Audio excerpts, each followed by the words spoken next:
Halo semua, selamat datang di video pembelajaran kami tentang Essential Process Modeling. Dalam konteks BPMN, pemodelan proses adalah bagian penting dalam memahami, mendesain ulang hingga mengotomasi proses bisnis. Tujuan kita memodelkan proses adalah untuk memperjelas alur kerja, berkomunikasi dengan stakeholder, dan menemukan peluang perbaikan.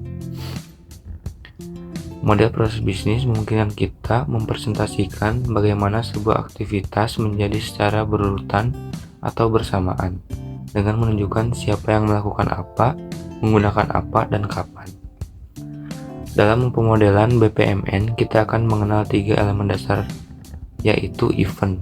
Event digambarkan dengan lingkaran atau kejadian yang memicu atau mengakhiri proses.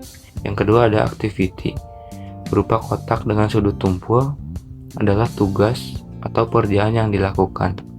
Yang ketiga ada squishy flow atau busur yang berhubungan event dan aktivitas. Mari kita lihat contoh pertama, diagram simple order fulfillment. Diagram ini digambarkan urutan aktivitas dari saat pemesanan diterima, dikonfirmasi, hingga produk dikirim dan pembayaran diterima. Sekian, terima kasih. Pembahasan selanjutnya yaitu mengenai beberapa contoh dari pemodelan. Sebelumnya perkenalkan, nama saya Nabila Yuning Tias dengan NPM 21162210005. Sebelum membahas pemodelan yang pertama, saya jelaskan simbol dari pemodelan itu sendiri. Simbolnya itu ialah berupa belah ketupat. Nah, belah ketupat ini akan diberi tanda sesuai dari pemodelannya itu sendiri. Gambar di sini menunjukkan proses dari pemeriksaan faktur yang awalnya dimulai pada saat si faktur ini diterima, dan faktur ini dicek apakah ada ketidaksesuaian dalam faktur tersebut. Jika misalnya tidak ada ketidaksesuaian, maka si faktur ini bisa dilanjutkan. Kalau misalnya juga ada ketidaksesuaian tapi bisa diperbaiki, maka si fakturnya ini bakal dikirim kembali ke customer. Tapi kalau misalnya ada ketidaksesuaian tapi misalnya tidak bisa diperbaiki, maka si faktur ini bakal di-blok. Pemodelan yang kedua yaitu pemodelan eksekusi paralel atau N. Pemodelan ini digunakan ketika ada dua aktivitas yang bisa dilakukan secara paralel. Simbol dari pemodelan ini yaitu sama seperti yang tadi, yaitu belah ketupat, namun tandanya beda, yaitu tandanya plus. Berikut adalah contoh dari penggunaan pada pemodelan N. Gambar di sini menunjukkan proses pada saat kita ingin menaiki pesawat. Proses ini dimulai pada saat boarding pass itu diterima. Lalu ada aktivitas yaitu pengecekan. Pengecekan ini dibagi menjadi dua, yaitu pengecekan dari tubuh dan pengecekan dari bagasi. Kedua aktivitas ini tidak saling tergantung, tapi bisa dilakukan secara bersamaan dalam proses tersebut. Pemodelan yang selanjutnya yaitu pemodelan keputusan inklusif atau OR.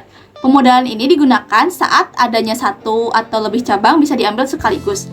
Simbol dari pemodelan ini tuh sama seperti yang tadi, yaitu belah ketupat, namun tandanya beda, yaitu lingkaran.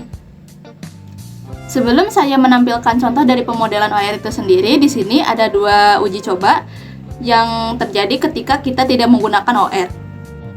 Kedua uji coba tersebut menggunakan pemodelan yang sama, yaitu pemodelan ketika ada barang di gudang. Masalah yang terjadi apabila kita menggunakan uji coba yang pertama yaitu adanya ketidakefisienan jika jumlah gudang yang digunakan lebih banyak dan adanya aktivitas yang harus diduplikasi. Sedangkan masalah yang terjadi jika kita menggunakan uji coba yang kedua yaitu tetap beresiko menghasilkan jalan kosong. Contohnya dalam uji coba ini tidak ada produk sama sekali. Lalu uji coba ini masih belum bisa efisien. Gambar di sini menunjukkan contoh pemodelan OR dengan kasus yang sama seperti uji coba yang tadi. Gambar di sini menunjukkan proses pemesanan dari suatu barang. Jika kita menggunakan pemodelan tersebut, maka yang terjadi ialah di proses ini, jika produk itu dari Amsterdam, maka produk tersebut akan disimpan ke gudang Amsterdam. Sedangkan jika produk ini dari Hamburg, maka si produk ini akan disimpan ke gudang Hamburg. Pemodelan ini memiliki beberapa keunggulan, yaitu tidak perlu menduplikasi aktivitas, dan pemodelan ini merupakan solusi yang paling benar untuk skenario inklusif. Perkenalkan, di sini saya Hanifah Nuraniza, NPM-nya 21162210008. Sekarang kita membahas mengenai pengulangan dan pengerjaan ulang dalam proses bisnis. Ada kalanya aktivitas harus diulang, misalnya saat respon kementerian harus diperbaiki, kita menggunakan XOR split untuk memutuskan apakah proses lanjut atau mengulang dari awal blok. Berikut merupakan tampilan model pengulangan proses. Keputusan dilakukan setelah aktivitas review tanggapan, lalu token bisa kembali ke aktivitas sebelumnya atau lanjut ke akhir. Selanjutnya, perspektif data. Dalam pemodelan, proses bisnis tak lepas dari aliran informasi seperti dokumen atau file elektronik. BPNN menggunakan data objek, dokumen bersudut lipat, untuk mewakili informasi seperti input maupun output pada aktivitas. Misalnya, aktivitas periksa stok membutuhkan input berupa purchase order dan menghasilkan data tentang ketersediaan. Berikut juga merupakan tampilan gambar mengenai penggunaan artefak data. Objek dapat diberitahu status seperti pesanan dikonfirmasi untuk memastikan atau menandakan perubahan kondisi seperti data tersebut. Berikut merupakan penjelasan tentang pengulangan artefak data dan juga perspektif data. Selanjutnya akan dijelaskan oleh rekan saya.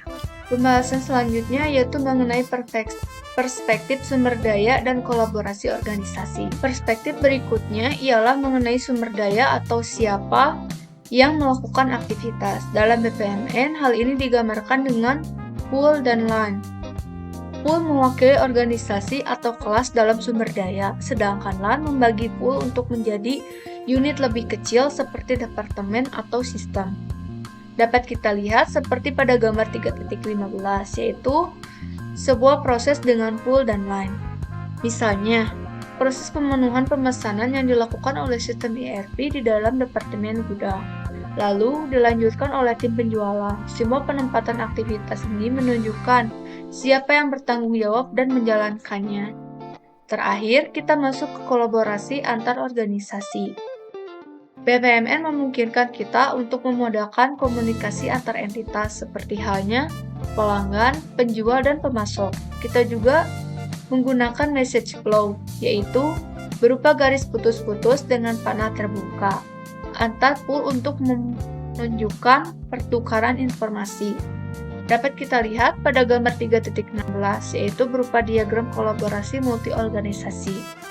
Dalam diagram ini, aktivitas seperti kirim faktur atau terima faktur terjadi di pool yang berbeda dan berkomunikasi melewati aliran pesan. Diagram ini membantu kita memvisualisasikan interaksi antar pihak dalam satu rantai proses. Dengan pemahaman ini, kita bisa membagi model BPMN yang tidak hanya akurat, tapi juga komunikatif dan berkolaboratif. Terima kasih telah menyaksikan video pembelajaran kami.